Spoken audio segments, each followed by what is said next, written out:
The deal has been reached after years of negotiations. It will see the UK hand over the remote but strategically important cluster of islands in the Indian Ocean. It includes Diego Garcia, used by the US government as a military base for its Navy ships and long-range bomber aircraft.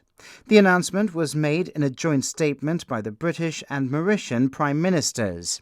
The Gibraltar Government says it trusts that both the UK and Mauritius will continue to prioritise the interests of the displaced and disenfranchised Chagosian population.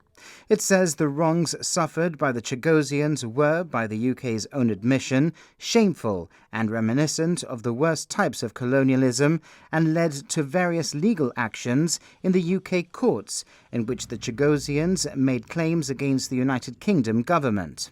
Chief Minister Fabian Picardo says the key thing for people to note is how different the case of the Chagos Islands is from the case of the inalienable right of the people of Gibraltar to decide its future and the future of its land.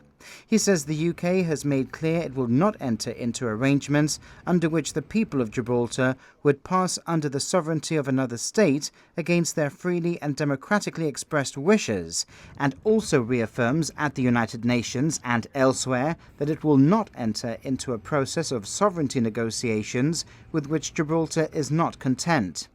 Additionally, he says the new Foreign Secretary, David Lammy, has made clear that there will not be negotiations about Gibraltar without the Chief Minister of Gibraltar present.